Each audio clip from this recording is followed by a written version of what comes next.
What's good, everyone? OJ here. Welcome back to another video, and today we're going to talk about a number of interesting topics. So let's first get right into how Shigeru Miyamoto apparently does not play Nintendo games. Now, is this something that I'm exaggerating a little bit for the title? Maybe, potentially, possibly. But after reading through this passage here, Miyamoto was interviewed about Super Nintendo World and about the games and how he feels comfortable about the next generation. I mean, there was a lot of cool stuff in a recent interview, but something kind of tells me that he doesn't play some of Nintendo's games out there. Like, something tells me that. So recently, Miyamoto was asked on why Nintendo doesn't explore themes like sadness, loss, and grief. And here's what he had to say. This was an interview with The New Yorker, which the person interviewing him probably doesn't play all of Nintendo's games. Probably all they play is like Mario and they jump around, yoo-hoo, yahoo, or whatever, you know, here we go. Like, they don't play like everything that Nintendo has to offer. So that's probably the reason why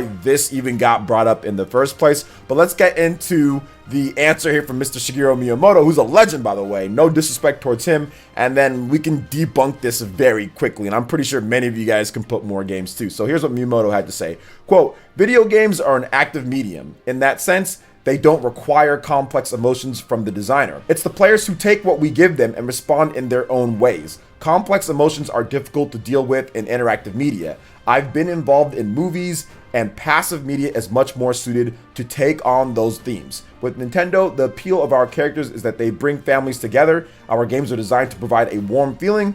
Everyone is able to enjoy their time playing or watching. For example, when I was playing with my grandchild recently, the whole family was gathered around the television. He and I were focused on what was happening on the screen, but my wife and others were focused on the child, enjoying the sight of him enjoying the game. I was so glad we had been able to produce something that facilitated this kind of communal experience. That's the core of Nintendo's work, to bring smiles to players' faces, so I don't have any regrets. If anything, I wish I could have provided more cheer, more laughter." So to me, this kind of gives like a generic, not generic, but kind of like the Nintendo-y type of answer to stuff when typically people look at their franchises. But the biggest problem with this statement is why I'm saying that Miyamoto probably doesn't play all of Nintendo's games anymore, considering he's been really busy, obviously taking care of his family, spending time with the grandchild, doing the Super Nintendo World, doing the theme park stuff. So he's probably busy making movies and doing all that stuff. But like, Legend of Zelda Breath of the Wild explored that theme with sadness, loss, and grief. I mean, the beginning of the game, I mean, when you find out the story, when you go back and see what happens to all the champions and everything like that,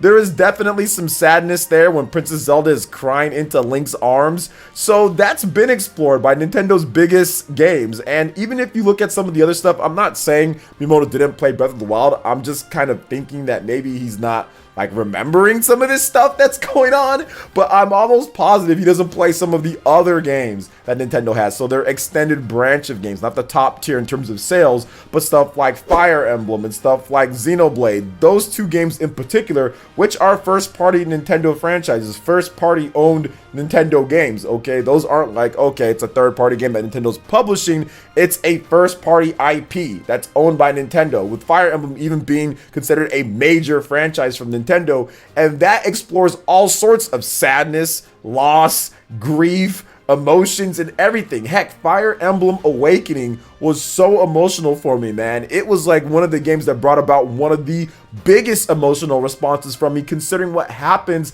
in that game and all the children that come from their ruined future to try to help. But after you beat the game, there's definitely a side of sadness because those kids from the future still exist and their future is still bad. They just kind of wander off and say, okay, well, I can't be here because there is the past me that needs to live their life. And it's very sad when it comes down to it. Same goes for Fire Emblem Three Houses. That game is absolutely ridiculous when it comes down to some of the stuff with sadness, loss, grief, pain. I mean, there is that. I mean, you have to pick your sides and you have to do certain things. And no matter what, there are going to be people that lose out. There are going to be people that die. There are going to be people that, to where there might be some sadness and grief and all of that. Xenoblade Chronicles is another one. And one game that I want to focus in on is Xenoblade Chronicles 2, Torn of the Golden Country. That game, which is a prequel to the original Xenoblade Chronicles 2, that game is all about sadness, grief, and loss. There's like no good ending in that game.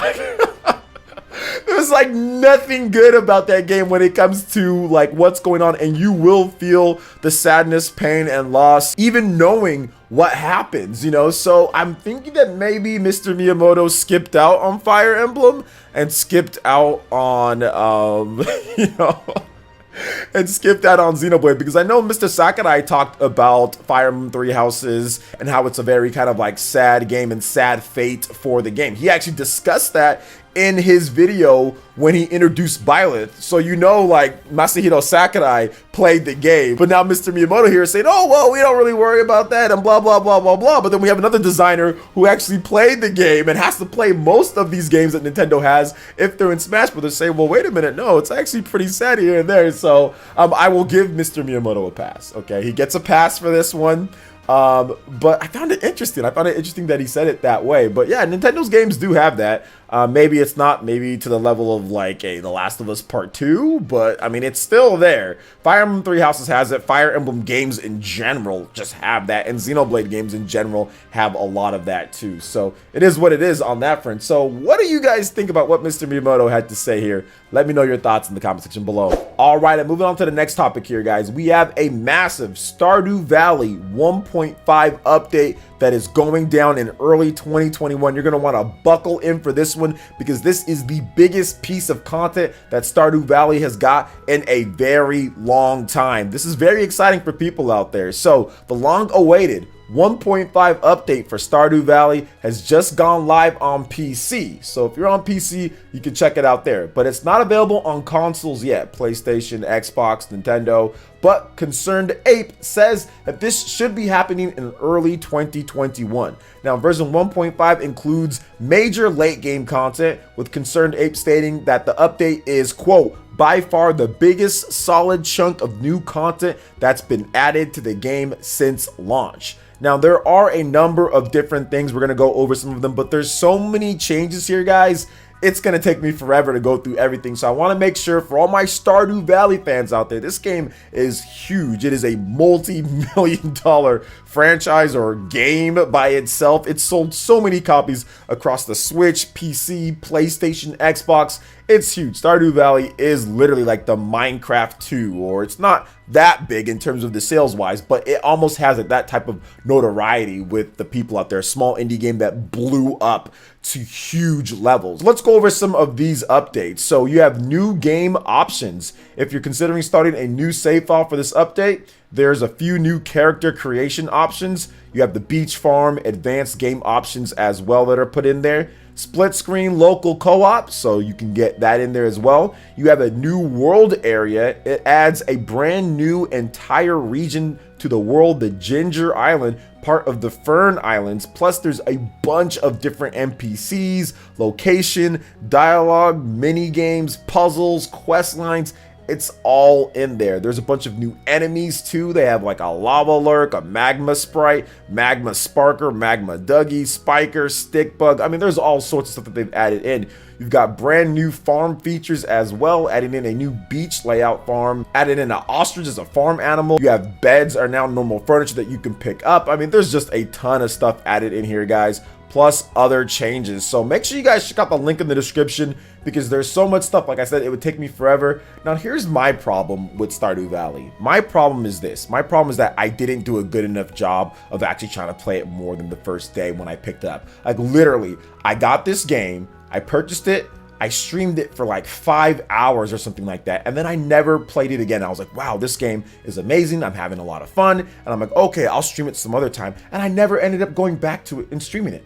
I think that with this new update 1.5, I need to get back into Stardew Valley. But I think that this is a good problem to have, because there have been so many games released since this came out on Switch. I think it was 2018 or something like that. I forgot exactly when it came out on Switch, but y'all will let me know in the chat.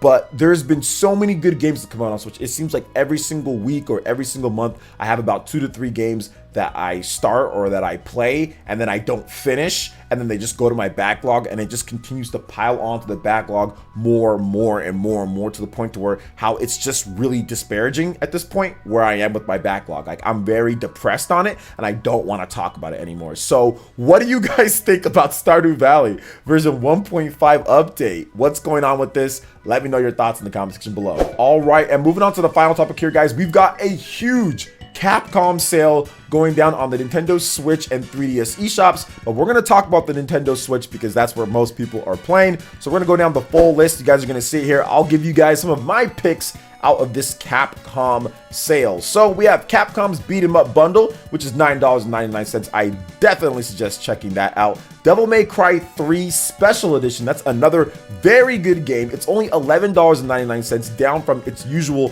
$20. So I do recommend that game. Now, another game that's really good and that I streamed on this channel was Dragon's Dogma Dark Arisen. That game is awesome. It is a fantastic action RPG. You have all sorts of magic and you have weapons. It's really good, and all the content from the expansions and everything are in there, and it runs well on the Switch. You can play it portably, also on the TV. It's really good, and that's only $14.99, down from the usual $29.99, so a nice 50% discount on there. Now, of course, if you're into Mega Man, you guys can see all the different Mega Man collections there. I'm a big fan of the Mega Man X Legacy collections. I love Mega Man X. That's my favorite Mega Man series of games. Mega Man X, X2, X3, I loved all of those, but you pretty much get everything in those collections, man, and they're only $9.99 each, so I highly recommend those. Those are pretty good too.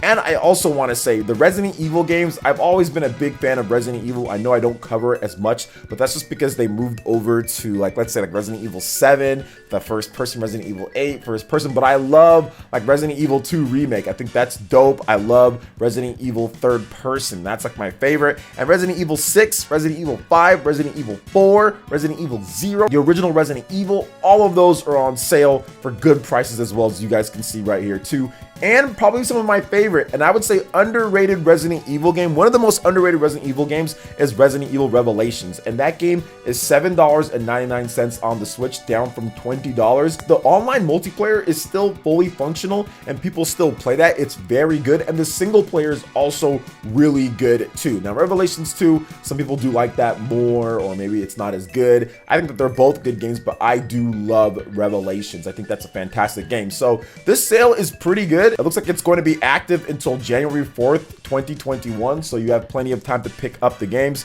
There's also the 3DS games there, link in the description if you want to see what 3DS games are on sale. Plus, there's Street Fighter 30th Anniversary Collection, so you get plenty of Street Fighter in there as well, all with online play. So what do you guys think about all these different topics when it comes to Mr. Miyamoto and him not playing Nintendo's other games? Also, Stardew Valley and Capcom's big Switch sale. Let me know your thoughts in the comment section below. All right, guys, that wraps it up for this video here. Check out the links in the description. We've got Twitter. Go and give us a follow on there. Stay up to date on all latest gaming news and information. Also, make sure you like, comment, and subscribe, and share this video if you can. Thank you guys so much for watching. We'll catch you for the next one.